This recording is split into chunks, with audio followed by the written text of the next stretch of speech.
What is going on, guys? Today, finally going to be bringing you guys a video you guys have been asking for a long time. That's how to hit a vacuum, how I practice my vacuum, all that good stuff. So, first part, you're hitting your vacuum is training your transverse abdominis, which of the abdominal muscles, that's kind of the one underneath it all that you don't see, whereas your rectus abdominis, or the six packs that you see, obliques is kind of up over on the side, the main muscles of your abs. And while looking like you have a nice six-pack and all that is going to be training your rectus abdominis, which is just kind of doing crunches and whatnot. That isn't exactly what can give you like a good slim waist look, because training your transverse abdominis is actually the muscle that pulls everything in, whereas training your rectus abdominis kind of does the opposite. So if you train a lot of abs and you have a very weak transverse abdominis, but your rectus is really strong, that can almost give you abs that almost like pooch out, which personally I think is a big reason that you see a lot of bodybuilders out there who have kind of stomach sagging out, not because of any drugs or any crap that they take, but because they eat so much, it stretches it out and it weakens that muscle all the time, and they never train it to pull it back in. And they train their abs, obviously, so they have abs, but nothing to pull it in and keep their stomach flat. So training your transverse is not going to give you a smaller waist, but what it is going to do is give you the ability to actually pull in consistently, hold it in there, have the strength and the endurance to keep your stomach flat and tight, and can give you the illusion that your waist is smaller just because you're maintaining a tight position. So when practicing the vacuum, it can be complicated for sure. Not everybody's going to get it on the first try, so I'm going to give you guys a few cues on what can help and what I think about as I'm hitting it, a few ways to do it, and then once you got it, how to practice it to master the trick. Okay, so when hitting a vacuum, the first part, most important thing you gotta do is let out all your air. Because it's just air in your stomach, in your diaphragm, it's not gonna give you the ability to suck in and pull up. So what I do is I let out all my air, I flex my abs, and what I'm thinking of is trying to inhale without letting any air. So you kind of block your throat and inhale, and you think about pulling your belly button to your stomach. So you exhale.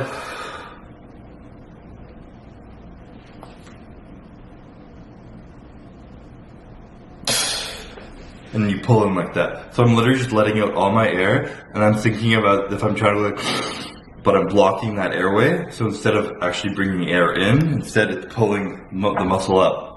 And most people aren't able to do this on the first try. A lot of people can do it as children. Sometimes you see kids running around pulling in their stomach like that, laughing. They look like a freaky alien. I know I did that as a kid. So obviously I just naturally have a little bit of a better mind-muscle connection to it. But this is something that everybody can do with enough practice, and it's really not impossible. So a good trick when you're learning how to do it and it's kind of more difficult for you to pull it in is finding something like a counter or blocks on the ground on your hands and knees. And if you actually kind of grab something and pull, it will give you a little bit more leverage. So it'll be the same concept here, but you're almost using your arms and your lats to pull in to make it a little bit easier.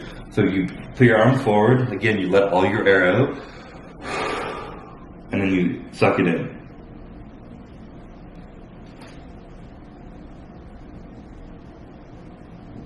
Now once you actually have the basic skill of being able to hit the vacuum, if you want to excel and get a lot better in it, really all comes down to practice.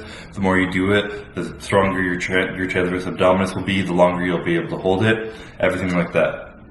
And while this of course is building the strength of your transverse abdominis, when you're thinking of one of the functions of it, of course, is to keep your pelvic super tight, keep your spine tight, keep kind of the base support of everything super supported.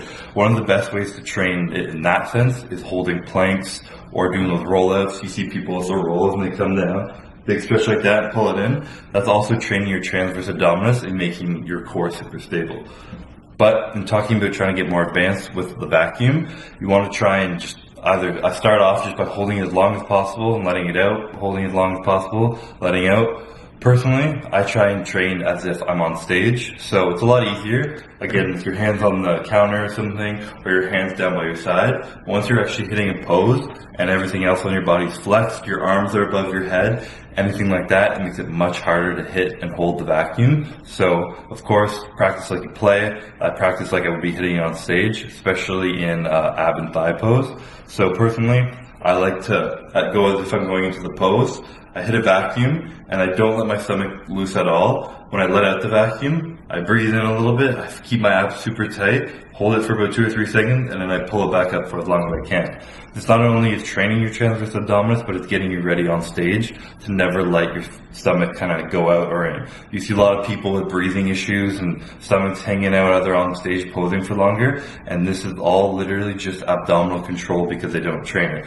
So if you're hit a pose, vacuum, and then in between you're standing around like this because you're tired and you're like, you can't hold it in anymore, the judges are really going to knock you down for that. So practice as if you weren't doing that. So again, I'll put my hands over my head, go to hit ab and thigh pose, and then back and forth.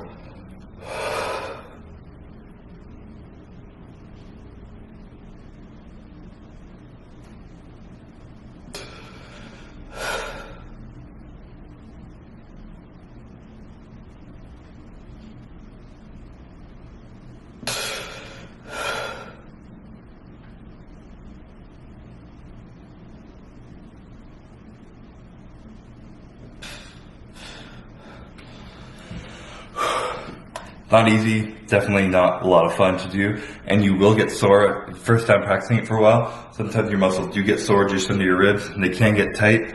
Sometimes you need to work them out, but I definitely highly recommend everybody, even if you're trying to look good in a bikini, just check the bikini, board shorts, whatever, on the beach with your shirt off. Be able to keep your stomach in, pulled in, and flat instead of hanging out. Definitely lots of benefits to training your transverse abdominis. Not only that, but of course you're stabilizing your pelvis, stabilizing your spine, and protecting yourself from injury.